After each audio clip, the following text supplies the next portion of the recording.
Hello दोस्तों, स्वागत है आपका सिविल एस्पिरेंट सॉल्यूशन चैनल पर, जहां आपको मिलती है हर छोटी से छोटी डिटेल इंजीनियरिंग गवर्नमेंट एग्ज़ाम के लिए। आज का टॉपिक है आरआरबी जेईई 2025 एग्ज़ाम। अगर आप रेलवे जूनियर इंजीनियर बनना चाहते हो तो ये वीडियो आपके लिए है। इसमें हम कवर करेंगे एलिजिबिलिटी के बारे में, सिलेबस क्या होता है, क्या एग्ज़ाम पैटर्न होता है, क्या सिलेक्शन प्रोसीजर है आरआरबी जेईई एग्ज़ाम के लिए, और भी हम कुछ यूनिक आइडियाज़ के बारे में बात करेंगे जो आपकी प्रिपरेशन को नेक्स्ट लेवल तक ले जाएंगे।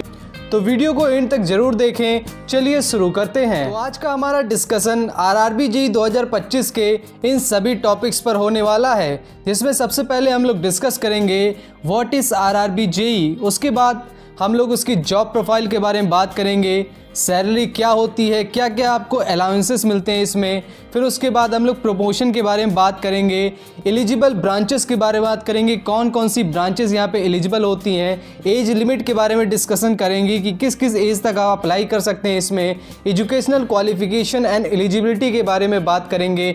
नेक्स्ट हम लोग बात करेंगे एग्ज़ाम पैटर्न क्या होता है, कैसे सिलेक्शन प्रोसीजर होता है इसमें। नेक्स्ट हम लोग बात करेंगे नंबर ऑफ़ वैकेंसीज़ के बारे में, सिलेबस क्या होता है, एंड नेक्स्ट हमारा आएगा Q&A सेगमेंट। उसके बाद हम लोग कंक्लूजन पे पहुंच जाएंगे। इससे पहले मैंने एसएससी जेईई 2025 के रिगार्डिंग वीडियो बना चुका हूं, वो आप देख सकते हैं मेरे चैनल पर। यहाँ पे मैंने आई सेक्शन में भी लिंक डाल दिया है और आप डिस्क्रिप्शन बॉक्स में भी उसका लिंक देख सकते हैं। वहाँ पे कई सारे लोगों ने कमेंट किया था आरआरबी जेईई 2025 के रिगार्डिंग वीडियो के लिए, तो ये आपके लिए वीडियो हाजिर है। आप देख सकते हैं कंप्लीट डिटेल्स यहाँ पे आरआरबी जेईई 2025 की। तो चलिए डिस्कस करते हैं। सबसे पहले हम लोग बात करते हैं what is RRB JEE. RRB JEE एक नेशनल लेवल एग्ज़ाम है जो इंडियन रेलवे कंडक्ट करता है जूनियर इंजीनियर की पोस्ट के लिए।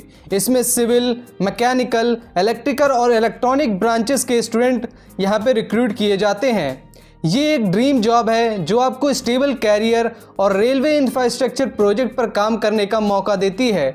इंडियन रेलवेज जो दुनिया की सबसे बड़ी एम्प्लॉयर्स में से एक है, में काम करना एक प्राउड मोमेंट होता है। तो चलिए आगे बात कर लेते हैं यहाँ पे। तो यहाँ पे आप देख सकते हैं रेलवे के रिक्रूटमेंट बोर्ड्स के बारे में। यहाँ पे टोटल 21 बोर्ड्स आपको यहाँ पे देखने को मिल जाएंगे रेलवे के द्वारा। सबसे पहले आप देख लीजिए यहाँ पे आरआरबी अहमदाबाद, नेक्स्ट आपका आरआरबी अजमेर हो गया, इलाहाबाद जोन हो गया, फिर बेंगलोर हो गया, भोपाल हो गया, Bhubaneswar, Bilaspur, Chandigarh, Chennai, Gorakhpur, Guwahati, RRB Jammu and Kashmir, RRB Kolkata, Malda, Mumbai, Muzaffarpur, Patna, Ranchi and RRB Secunderabad, RRB Siliguri and RRB Thiruvananthapuram. ये टोटल 21 रिक्रूटमेंट बोर्ड होते हैं जिसके द्वारा रिक्रूटमेंट किया जाता है आरआरबी जेईई की पोस्ट पर।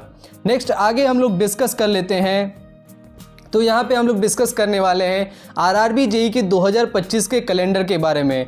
तो यहाँ पे देखिए जुलाई और सितंबर में यहाँ पे देखेंगे junior engineer, depot material and superintendent and chemical metrological assistant. यहाँ पे जो वैकेंसीज ये लोग पब्लिक करेंगे वो यहाँ पे आपको देखने को मिलेगा मई और जून में 2025 के, और जो नोटिफिकेशन आने वाला है 2025 में वो जून 2025 तक नोटिफिकेशन आपको देखने को मिल जाएगा। तो आगे हम लोग बात करते हैं जॉब प्रोफाइल के बारे में। तो यहाँ पे आप देख सकते हैं जॉब प्रोफाइल आपकी जूनियर इंजीनियर के रहने वाली है, जो कि एक ग्रुप सी की पोस्ट होती है। यहाँ पे आप देख सकते हैं, और ये एक नॉन गैजेटेड पोस्ट है। यहाँ पे टोटल 21 रिक्रूटमेंट बोर्ड के द्वारा जूनियर इंजीनियर की पोस्ट पे रिक्रूटमेंट होता है। नेक्स्ट आगे हम लोग बात कर लेते हैं सैलरी एंड पर्क्स के बारे में। क्या सैलरी होती है, क्या क्या आपको अलाउंसेस मिलते हैं, क्या पर्क्स होते हैं, यहाँ पे आप देख सकते हैं। सबसे पहले हम लोग बात करते हैं बेसिक पे के बारे में। तो बेसिक पे आप देख सकते हैं 35,400 रुपये आपका होता है। डीएनएस अलाउंस की अगर मैं बात करूं तो 6,018 रुपये, जो कि 17% होता है बेसिक पे का। हाउस रेंट अलाउंस बात करें एचआरए के बारे में तो यहाँ पे 24% होता है बेसिक पे का, जो 8,496 रुपये है। और यहाँ पे मैं बात करता हूँ ट्रांसपोर्ट अलाउंस का, तो यहाँ पे 4,212 रुपये। टोटल जो ग्रॉस सैलरी आपको देखने को मिलती है वो 54,126 रुपये आपको देखने को मिलती है। ये आपकी ग्रॉस सैलरी है, लेकिन इन हैंड सैलरी क्या होती है ये हम लोग डिस्कस कर लेते हैं। तो यहाँ पे देखिए बात कर लेते हैं इन हैंड सैलरी क्या होती है उसमें से कुछ डिडक्शन होते हैं ग्रॉस सैलरी में से, उसके बाद आपको इनहैंड सैलरी मिलती है। तो यहाँ पे एनपीएस आपका 10% करता है बेसिक पे का, जो कि 35,400 रुपये है। प्रोफेशनल अगर मैं टैक्स की बात करता हूँ तो यहाँ पे 200 रुपये करता है। अगर मैं CGIS की बात करूँ तो यहाँ पे 30 रुपये करता है। ट्रांसपोर्ट डिडक्शन की बात करें तो 3,770 रुपये करता है। ये टोटल आपकी ग्रॉस सैलरी में कटकर आपका कितना हो जाता है, 50,536 रुपये हो जाता है, जो कि आपको इन हैंड सैलरी मिलती है सारे डिडक्शन और सारे अलाउंसेस को जोड़ने के बाद। नेक्स्ट हम लोग आगे डिस्कस कर लेते हैं। तो यहाँ पे आप देखिए यस, प्रमोशन के बारे में हम लोग डिस्कस कर लेते हैं। तो प्रमोशन आप देख सकते हैं, सबसे पहले आपको जूनियर इंजीनियर की पोस्ट पे रिक्रूट किया जाता है। उसके बाद आपका प्रमोशन होता है सीनियर इंजीनियर की पोस्ट पर। नेक्स्ट उसके बाद अगर हम बात करें, अगर आपको इससे भी हायर पोस्ट पर जाना होता है तो यहाँ पे क्या होता है, एक डिपार्टमेंटल आपका क्या होता है, कॉम्पिटिटिव एग्जामिनेशन होता है, जहाँ पे आप इसको देंगे। उसके बाद आप अपनी आगे इससे हायर पोस्ट पर आप क्या कर सकते हैं, प्रमोशन ले सकते हैं। तो चलिए आगे बात कर लेते हैं।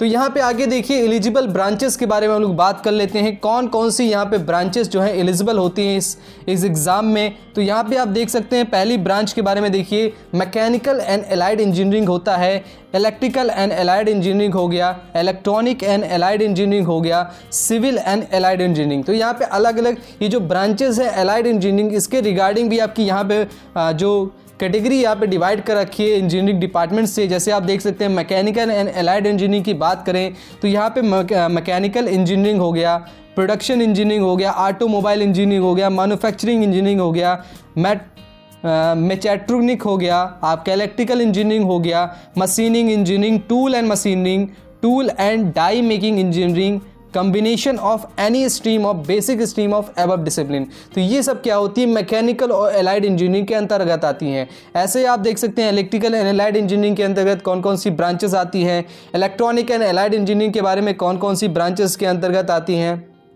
उसके बाद आप देख सकते हैं सिविल एंड एलाइड इंजीनियरिंग के यहाँ पे आप देख सकते हैं कौन कौन सी ब्रांचेस में आती हैं। नेक्स्ट हम लोग बात कर लेते हैं इसके आगे के बारे में और हम लोग क्या इसके बारे में डिस्कस करने वाले हैं। तो यहाँ पे आप देख सकते हैं यस, एज लिमिट के बारे में हम लोग डिस्कस करने वाले हैं। तो एज लिमिट यहाँ पे आप देख सकते हैं जो 2024 का नोटिफिकेशन आया था उसके अंदर आपका सबसे पहले यहाँ पे जो उससे पहले नोटिफिकेशन आया था 2018 में, तो उसमें 18 से लेकर 33 साल की एज लिमिट थी। लेकिन 2024 में जब नोटिफिकेशन आया तो इसमें 3 साल का और आपको यहाँ पे दे दिया गया, मीन्स 18 से 36 साल कर दिया गया, क्योंकि काफ़ी लंबे समय के बाद आपका नोटिफिकेशन आया था, इसलिए 3 साल आपको एक्स्ट्रा दे दिए गए थे। लेकिन इस बार आपका 2024 के बाद 2025 में एक आ जा रहा है नोटिफिकेशन, तो वहाँ पे आपको 18 से 33 साल ही देखने को मिल सकता है एज लिमिट में। चलिए आगे बात कर लेते हैं। तो आगे यहाँ पे मैं बात कर लेता हूँ रिलैक्सेशन के बारे में कि एज में क्या क्या आपको रिलैक्सेशन मिलते हैं। आपकी कैटेगरी के अकॉर्डिंग आप देख सकते हैं यहाँ पे क्या क्या आपको एज में रिलैक्सेशन मिलने वाला है। SC और ST की बात करें तो यहाँ पे 5 साल का आपको रिलैक्सेशन मिलता है। OBC कैटेगरी की बात करें तो यहाँ पे 3 साल का आपको रिलैक्सेशन मिलेगा। और बाकी आप सारी चीज़ें आप देख सकते हैं कि आपको अगर आपको पर्सन विथ बेंचमार्क डिसेबिलिटी है तो उसको आप देख सकते हैं UR में 10 साल का है, OBC NCL में 13 साल का है, SC ST है तो 15 साल को। ऐसे आप क्या करते हैं, सारी चीजें आप देख सकते हैं क्या क्या आपके रिलैक्सेशन आपको मिल सकते हैं। नेक्स्ट हम लोग आगे डिस्कस कर लेते हैं yes educational qualification and eligibility के बारे में। यहाँ पे हम लोग डिस्कस करने वाले हैं क्या क्या आपकी एजुकेशनल क्वालिफिकेशन होनी चाहिए जूनियर इंजीनियर की पोस्ट के लिए। तो यहाँ पे आप देख सकते हैं अगर मैं जूनियर इंजीनियर की पोस्ट की बात करता हूँ तो यहाँ पे आपको डिप्लोमा होना चाहिए, BTech होना चाहिए respective discipline from recognised university and institute से। फिर हम बात कर लेते हैं जूनियर इंजीनियर इंफॉर्मेशन टेक्नोलॉजी, इसमें भी आपका BTech होना चाहिए रेवेलेंट डिसिप्लिन में फ्रॉम अ रिकॉग्नाइज्ड यूनिवर्सिटी और इंस्टीट्यूट से। बात कर लेते हैं डिपोर्ट मटेरियल एंड सुपरिटेंडेंट की, तो यहाँ पे आप देख सकते हैं BTech हो गया, BSc हो गया, PGDCA हो गया, BCA हो गया कंप्यूटर एंड IT सेक्टर में। बात कर लेते हैं केमिकल एंड मेट्रोलॉजिकल असिस्टेंट में, तो यहाँ पे क्या होना चाहिए आपका BSc होना चाहिए physics and chemistry from a recognised board and university. I hope आपको क्वालिफिकेशन आपकी समझ में आ गई होगी। नेक्स्ट हम लोग आगे बात करते हैं। तो यहाँ पे देखिए exam pattern and selection process की हम लोग बात कर लेते हैं। तो यहाँ पे देखिए RRB JEE सिलेक्शन प्रोसेस क्या रहता है 2025 के अकॉर्डिंग, तो आप यहाँ पे आप देख सकते हैं। पहला स्टेज होता है CBT 1। ये एक स्क्रीनिंग टेस्ट है जिसमें mathematics, general intelligence, general awareness और जनरल साइंस होती है। टोटल 100 मार्क्स का पेपर होता है और इसके लिए आपको 90 मिनट्स मिलते हैं। नेक्स्ट आपका होता है स्टेज 2, जो CBT 2 यहाँ पे इसको बोलते हैं। ये आपके कोर इंजीनियरिंग सब्जेक्ट पर बेस्ड होता है और इसमें जनरल अवेयरनेस और टेक्निकल एबिलिटीज़ कवर होती हैं। इसका वेटेज 150 मार्क्स का होता है और टोटल टाइम जो आपको मिलता है वो 120 मिनट मिलता है। नेक्स्ट बात कर लेते हैं यहाँ पे स्टेज 3 के बारे में। तो स्टेज 3 आपका डॉक्यूमेंट वेरिफिकेशन होता है, उसके बाद आपका मेडिकल एग्जामिनेशन होता है, देन आप जूनियर इंजीनियर की पोस्ट पे पहुंच जाते हैं। नेक्स्ट हम लोग बात कर लेते हैं कि कैसे कैसे CBT 1 में क्या आपका एग्जाम पैटर्न है, CBT 2 में क्या आपका एग्जाम पैटर्न होता है। तो यहाँ पे देखिए CBT 1 में मैथमेटिक्स की मैं बात कर लेता हूँ। यहाँ पे आपको सब्जेक्ट देखने को मिल जाएंगे। मैथमेटिक्स हो गया, जनरल इंटेलिजेंस एंड रीजनिंग हो गया, आपका जनरल साइंस हो गया, फिर बात कर लेते हैं जनरल अवेयरनेस। ठीक है, तो यहाँ पे देख सकते हैं मैथमेटिक्स जो है 30 क्वेश्चंस आते हैं और 30 मार्क्स होता है। नेक्स्ट यहाँ पे जनरल रीजनिंग के बारे में देख लीजिए तो 25 क्वेश्चन 25 मार्क्स के होते हैं। जनरल अवेयरनेस 15 क्वेश्चन 15 मार्क्स के। नेक्स्ट यहाँ पे देखिए जनरल साइंस 30 क्वेश्चन 30 मार्क्स के। टोटल यहाँ पे 100 क्वेश्चंस और 100 मार्क्स का होता है। 90 मिनट आपको क्या मिलता है, टाइम मिलता है इस एग्ज़ाम को करने के लिए। ठीक है, तो यहाँ पे अगर मैं निगेटिव मार्किंग की बात करता हूँ तो ये निगेटिव मार्किंग आपकी 1/3 आपकी निगेटिव मार्किंग होती है। मीन्स 3 क्वेश्चन आपके अगर गलत हो जाते हैं तो 1 नंबर आपका काट लिया जाता है, या फिर ऐसे भी कह सकते हैं 1 क्वेश्चन गलत होने पर 0.33 मार्क्स आपके कट जाएंगे। नेक्स्ट हम लोग बात कर लेते हैं CBT 2 के बारे में। तो CBT 2 का आप एग्जाम पैटर्न यहाँ पे देख सकते हैं। सबसे पहले बात करूँ इसके सब्जेक्ट की, तो यहाँ पे देख सकते हैं सबसे पहले होता है general awareness, physics and chemistry. CBT 1 की अगर मैं बात करता हूं तो CBT 1 में आपको साइंस में फिजिक्स, केमिस्ट्री एंड बायो भी पढ़ना पड़ता है, लेकिन CBT 2 की बात करें तो यहां पे सिर्फ फिजिक्स और केमिस्ट्री आपको पढ़ना पड़ेगा। थर्ड में बात करता हूं तो बेसिक कंप्यूटर एंड एप्लीकेशन होता है। फोर्थ आपका basic environment and pollution control हो गया। फिफ्थ बात कर लेते हैं टेक्निकल एबिलिटी के बारे में। अब यहाँ पे देखिए जनरल अवेयरनेस के 15 क्वेश्चन होते हैं जो कि 15 मार्क्स का होता है। फिजिक्स केमिस्ट्री की बात करें तो 15 क्वेश्चन 15 मार्क्स का होता है। बेसिक कंप्यूटर एंड एप्लीकेशन की बात करें तो 10 क्वेश्चंस होते हैं, 10 मार्क्स का होता है। Basic of environment and pollution control की बात करें तो यहाँ पे 10 क्वेश्चन होते हैं एंड 10 मार्क्स का होता है। नेक्स्ट हम लोग बात करते हैं टेक्निकल एबिलिटीज़ के बारे में। तो यहाँ पे 100 क्वेश्चंस होते हैं और 100 ही मार्क्स यहाँ पे देखने को मिलता है। टोटल अगर मैं बात करता हूँ तो 150 क्वेश्चंस आपको देखने को मिलते हैं एंड 150 मार्क्स यहाँ पे रहता है। टोटल टाइम की बात कर लेते हैं तो 120 मिनट आपको टोटल टाइम मिलता है इस एग्ज़ाम को क्लियर करने के लिए। तो ये हो गई CBT 2 के बारे में बात। अगर मैं इसकी कट ऑफ्स की बात करता हूं तो यहाँ पे RRB JEE का जो कट ऑफ है हर रीजन और कैटेगरी के हिसाब से अलग अलग होता है, लेकिन एक जनरल आइडियाज़ की अगर मैं बात करता हूं तो जनरल आइडियाज़ में बात करूं तो CBT 1 का जो कट ऑफ होता है लगभग 50 से 70 मार्क्स के बीच हो सकता है। और अगर मैं CBT 2 के कट ऑफ्स की बात करता हूँ तो CBT 2 के कट ऑफ जो है 100 से लेकर 120 के आसपास रहने की संभावना होती है। फाइनल सिलेक्शन के लिए जो मेरिट लिस्ट बनती है वो CBT 2 के मार्क्स पर डिपेंड करती है, followed by the document verification होता है, उसके बाद आपका मेडिकल एग्जामिनेशन होता है। नेक्स्ट हम लोग आगे डिस्कस कर लेते हैं और भी अपने टॉपिक्स के बारे में। तो यहाँ पे आप देख सकते हैं यस नंबर ऑफ वैकेंसीज आपकी कैसे होती हैं। तो यहाँ पे आप देखिए 2024 का जो आपका नोटिफिकेशन था उसमें आप देख सकते हैं वैकेंसीज आपकी जूनियर इंजीनियर की जो वैकेंसीज थी वो 7934 मीन्स 7934 थी। और यहाँ पे chemical supervisor, research and metrological जो सुपरवाइजर की रिसर्च में जो वैकेंसी वो 17 वैकेंसी थी। टोटल यहाँ पे वैकेंसी आई थी 7951। लगभग जो 2024 में वैकेंसीज आपको देखने को मिली है यही लगभग वैकेंसीज आपको 2025 में देखने को मिल सकती है। नेक्स्ट हम बात कर लेते हैं सिलेबस के बारे में। तो सिलेबस की बात करें सबसे पहले हम लोग CBT 1 के बारे में बात करते हैं। यहाँ पे हम लोग डिटेल देखने वाले हैं सिलेबस के बारे में। सबसे पहले आ जाता है आपका मैथमेटिक्स। मैथमेटिक्स में देखिए तो यहाँ पे आपका नंबर सिस्टम हो गया, बॉड मास, डेसिमल्स, फ्रैक्शंस आपका हो गया, फिर LCM SCF हो गया, रेशियो एंड प्रोपोर्शन हो गया, percentage, mensuration, time and work, time and distance, simple and compound interest, profit and loss, algebra, geometry, trigonometry से क्वेश्चन पूछे जाएंगे, एलिमेंट्री स्टैटिक्स हो गया, square root, age calculation, calendar, clock, pipe and cisterns. ये क्या होती है, ये टोटल आपका मैथ का सिलेबस है। नेक्स्ट हम लोग बात कर लेते हैं जनरल इंटेलिजेंस एंड रीजनिंग की। तो यहाँ पे आप देख सकते हैं एनालॉजीज हो गया, अल्फ़ाबेटिकल एंड नंबर सीरीज से क्वेश्चन होते हैं, कोडिंग एंड डिकोडिंग हो गया, मैथमेटिकल ऑपरेशंस की मैं बात करूँ तो यहाँ पे आपको देखने को मिलेगा, रिलेशनशिप हो गया, syllogism, jumbling, Venn diagram, data interpretation से क्वेश्चन आते हैं, सफिशिएंसी, कंक्लूजन, डिसीजन मेकिंग से क्वेश्चन होंगे, आपका सिमिलरिटीज़ एंड डिफरेंसेस से क्वेश्चन आते हैं,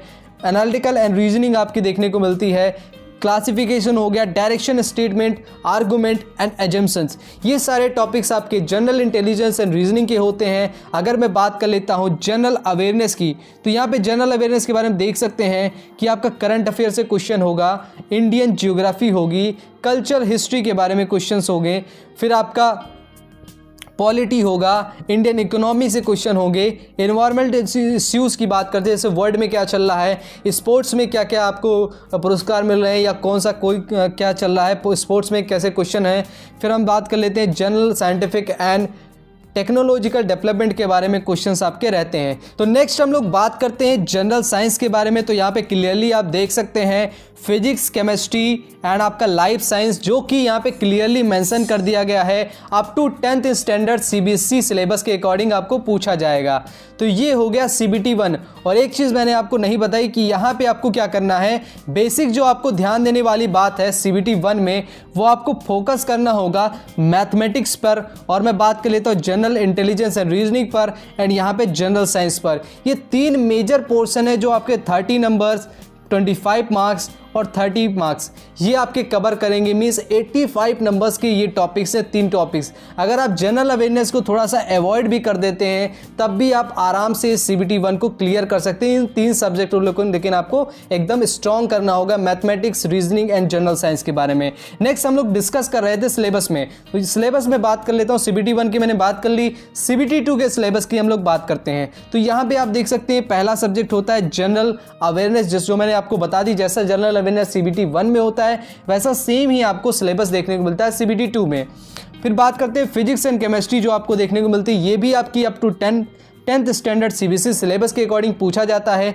बस यहाँ पे नया होता है basic of computer and application, ये आपका यहाँ पे नया होता है, जिसके अंदर आपको पढ़ना है आर्किटेक्चर ऑफ कंप्यूटर के बारे में, इनपुट एंड आउटपुट डिवाइसेस क्या होती हैं, स्टोरेज डिवाइसेस क्या हैं, नेटवर्किंग क्या है, ऑपरेटिंग सिस्टम बात कर लेते हैं जो विंडोज़ होते हैं, Unix, Linux, MS office and various data representation के बारे में। फिर इंटरनेट हो गया, ईमेल हो गया, website and web browsing and computer virus, ये आपके टॉपिक्स होते हैं basic of computer and application के।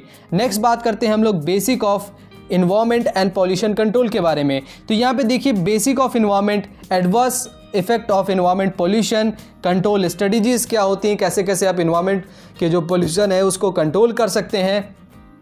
नेक्स्ट यहाँ पे air, water and noise pollution होता है, उसका इफेक्ट एंड कंट्रोल के बारे में आपको यहाँ से क्वेश्चन पूछा जाता है। वेस्ट मैनेजमेंट हो गया, global warming, acid rain and ozone depletion, इसके रिगार्डिंग आपको basic of environment and pollution control में क्वेश्चन पूछे जाते हैं।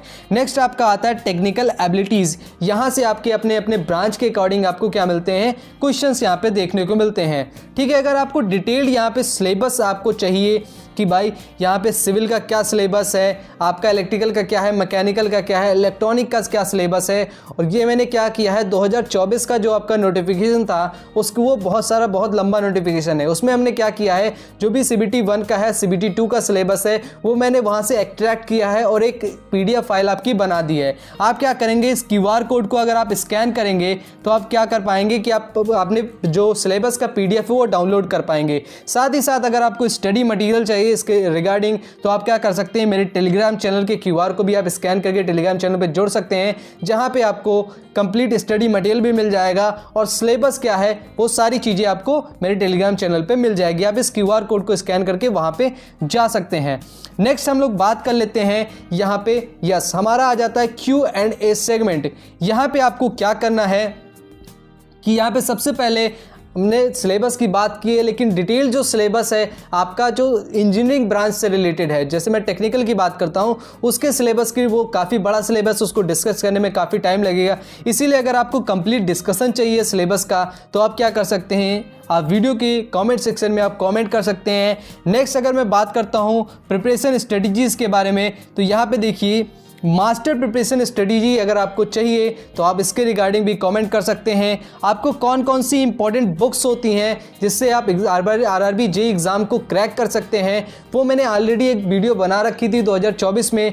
आई बटन पे मैंने लिंक दे दिया है, डिस्क्रिप्शन बॉक्स में भी लिंक है, वहाँ से आप जा सकते हैं। बाकी अगर आप लोग बोलेंगे तो 2025 के लिए भी मैं क्या करूँगा, इंपॉर्टेंट बुक्स की एक वीडियो जरूर बना दूंगा। नेक्स्ट अगर आपके और भी डाउट्स हैं आरआरबी जेईई एग्ज़ाम से रिलेटेड, या फिर आप इस वीडियो में आपको कौन सा पार्ट अच्छा लगा, कौन सा पार्ट आपको नहीं अच्छा लगा, ये भी आप क्या कर सकते हैं, वीडियो में बता सकते हैं अपनी क्यूरीज के बारे में। नेक्स्ट वीडियो में आपकी सारी क्यूरीज, सारे डाउट्स कवर कर लिए जाएंगे नेक्स्ट वीडियो में। देखिए ये हमारा क्या है, टेलीग्राम चैनल है, यहाँ पे आप ज्वाइन कर सकते हैं, सिविल एस्पिरेंट सॉल्यूशन। यहाँ पे आप लोगो देख लीजिए, और ये क्या है, हमारे टेलीग्राम चैनल का QR है, जिसको स्कैन करके आप सीधे हमारे टेलीग्राम चैनल पे जा सकते हैं।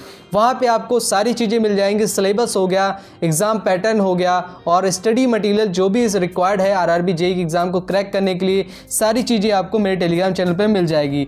तो दोस्तों ये थी आरआरबी जेईई 2025 एग्ज़ाम की कंप्लीट डिटेल्स। अगर आपको ये वीडियो हेल्पफुल लगी हो तो वीडियो को लाइक करें, अपने दोस्तों के साथ शेयर करें और चैनल को सब्सक्राइब करें। नेक्स्ट वीडियो तक के लिए कीप लर्निंग, कीप ग्रोइंग। जय हिंद।